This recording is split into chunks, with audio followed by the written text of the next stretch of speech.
There was this great idea that we could get, you know, like maybe a 2-3 hour sort of mini campaign. Well, that was the original plan.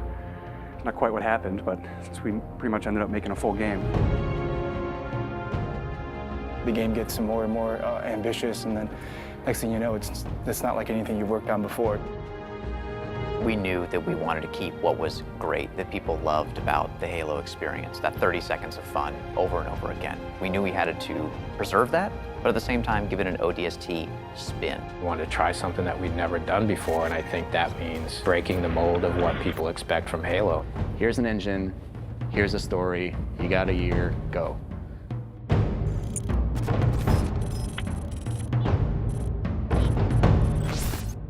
One of the great challenges that we had with ODST was, since we didn't want to be traveling all across the universe in this gigantic space opera, we wanted to really focus on one place.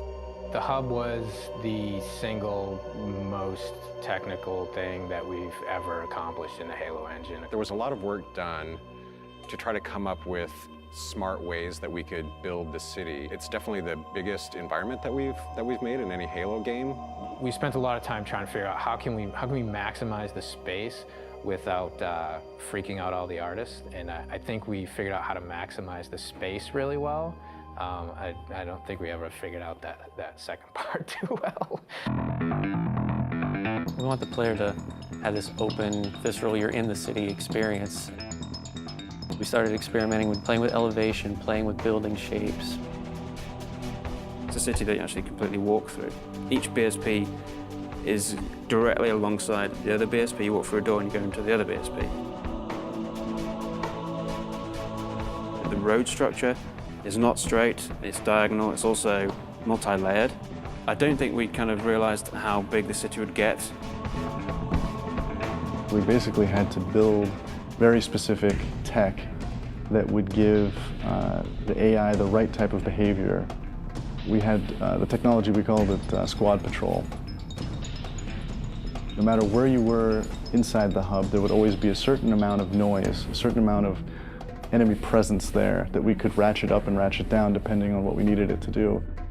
We need to have this dark, moody city without making it unplayable. I wanted to get a feeling of rain at night in an abandoned city. I would still like to score the emotions and mood that we want the player to feel when they're playing the game. We want people to explore the city. We want people to find this, this kind of hidden little sub-story.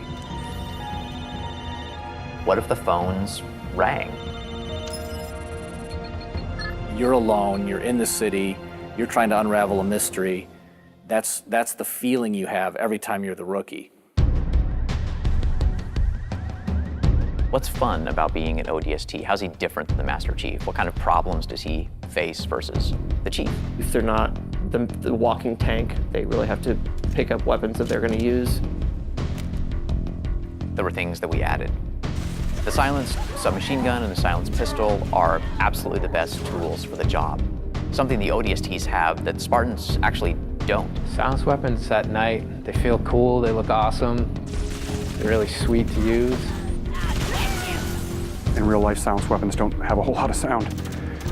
So we had to kind of Hollywood them up a little bit, kind of make it so that they sounded like they were silenced and supposed to be silenced, but yet still powerful and fun to fight with. In a lot of ways, it feels like Halo 1, because it's back to single wielding. Dual wielding. Paul doesn't like dual wielding, so we cut it. Visor mode is really cool, and it evolved a lot. There were versions that looked really great for the art, but yeah, maybe they didn't do such great things for the design. It affected how we lit something. We'd make this building and it looked great and we thought it was fine, and then you turn on the visor mode and you realize that's really just a square. But it also has the advantage of really showcasing the depth of our scenes. Put on visor mode and then the whole environment reveals its secrets to you.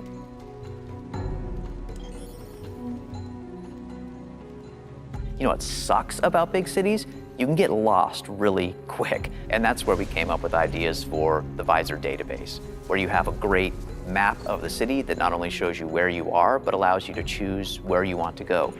If you don't have that tool to help you navigate the city. You're never gonna find the high action flashback scenes, which we were banking on to be the core fun of the game. It's a very simple idea. It was an amazing struggle to get there. When you combine those things that we took away with things that we added, such as the visor, even though you might feel a bit more vulnerable, you have the right tools for the job.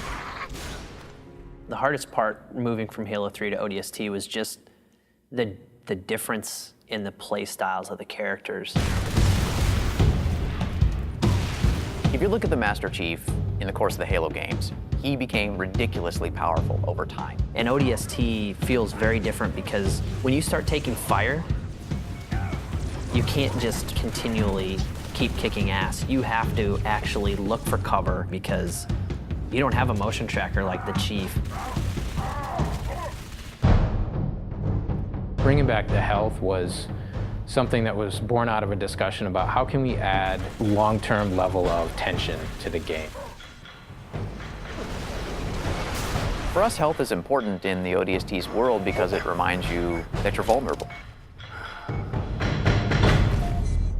We want to experience the story through the eyes of many different characters. We wanted to bring back the guys from Firefly again, Nathan Fillion, Adam Baldwin, and Alan Tudyk, trying to find the perfect film noir blonde. We thought about Tricia Helfer. Orders are orders. Come on, Veronica. What could be more important than that carrier? My orders. And Buck, call me Captain. I'll pass on that dance, but you can show me where to sit. These little scenes, we wanted to have their own mystery. It was the story of one guy, one object, one high action moment. And for us, the clue objects were the key. Dutch, we need to get above this crap. Link with the B-net. One of our drones must have seen where they hit. When you find a clue, you're actually going back in time and playing in the boots from another ODST's perspective. Good hunting, boys.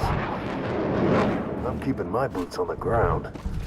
You've got 5 main characters. Banshees! Each of the characters have things to say from first person. Not only ground you in the character, but also give you some really useful tactical information about the battlefield. It's coming to drop in behind us. They must know this is our rally point. Where the heck did these bunkers come from? Underground tunnels are filled with the damn thing. We got ammo and weapons on the high ground. Move it, move it. Without spending a lot of effort personalizing each of those characters, then it wouldn't mean as much when you stepped into their boots. We need some help! Look out! Bam, said the lady. So I hope it's the right balance of new and old, that it doesn't come off like we've screwed the pooch on this one. But I do think they will probably walk away from this honestly wanting more. Honestly, if we had more time to do ODST, I really don't know what we would do differently.